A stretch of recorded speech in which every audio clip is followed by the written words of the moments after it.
नगर पालिका चुनावों को लेकर नरखेड़ में राजनीतिक हलचल तेज है। स्थानीय मुद्दों को केंद्र में रखते हुए नागरिक अब अपने प्रतिनिधि के चयन को लेकर स्पष्ट रुख दिखा रही हैं। एनसीपी के नेता सचिन चरदे का नाम नगर अध्यक्ष पद के लिए तेजी से उभर रहा है। शहर में हो रहे जनसंपर्क, स्थानीय विकास के मुद्दों पर उनकी पकड़ और कार्यकर्ताओं को मजबूत नेटवर्क की वजह से जनता की पहली पसंद के रूप में उनका नाम चर्चा में है। स्थानीय नागरिकों का कहना है कि पिछले कुछ सालों में शहर की मूलभूत सुविधाओं, जल आपूर्ति, स्वच्छता और शहरी विकास से जुड़े मुद्दों को लेकर जन भावनाओं के अनुरूप काम करने वाले नेतृत्व की जरूरत महसूस की जा रही है। इस बीच सचिन चरदे का नाम एक ऊर्जावान और ग्राउंड लेवल से जुड़े नेता के रूप में सामने आ रहा है। पार्टी कार्यकर्ताओं का दावा है कि एनसीपी गुट इस बार नरखेड़ में मजबूत स्थिति में है और उम्मीद है कि नगर अध्यक्ष पद पर चरदे को व्यापक समर्थक मिलेगा। चुनाव आयोग की घोषणा का इंतजार है, लेकिन शहर में राजनीतिक तापमान अभी से बढ़ चुका है कि सचिन चरदे जो है ये यहाँ के लाडले उम्मीदवार है, लोगों के द्वारा खड़े किए गए उम्मीदवार है।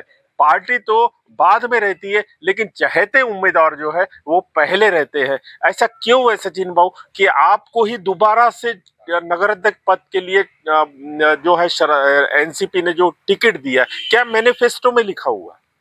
नमस्कार, मी सचिन प्रकाश चरडे।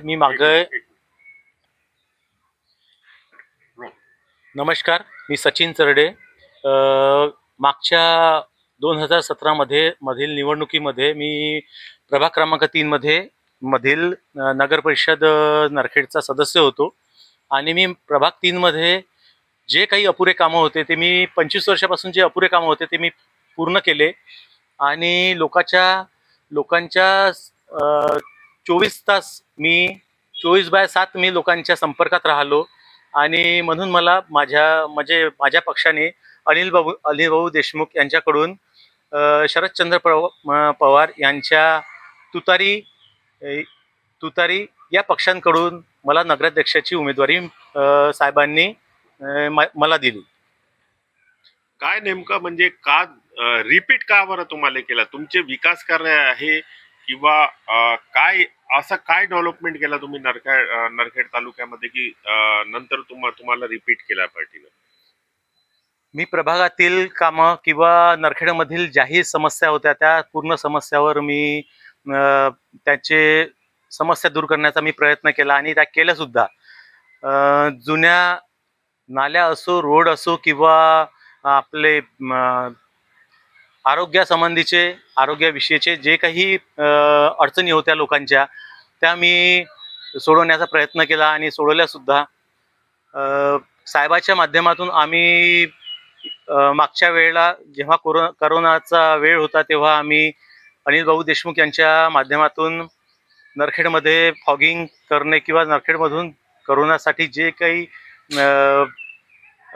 सुविधा आम्ही पोहोचू शकलो त्या पूर्ण आम्ही क्वारंटाईन सेंटर किंवा ऑक्सिजन सिलेंडर प्लांट, 2 आम्ही क्वारंटाईन सेंटर, ह्या सगळ्या सुविधा आम्ही उपलब्ध करून दिल्या।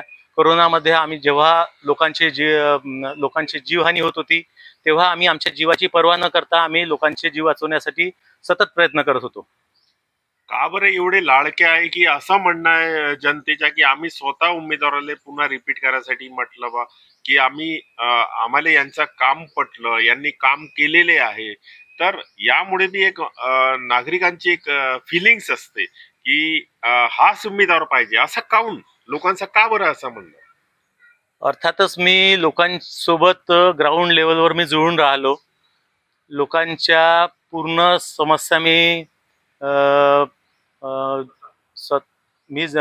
सोडवण्याचा प्रयत्न केला आणि लोकांचे प्रश्न मी समजून घेतले आणि त्यांचा पूर्ण प्रश्न सोडवण्याचा मी प्रयत्न केला।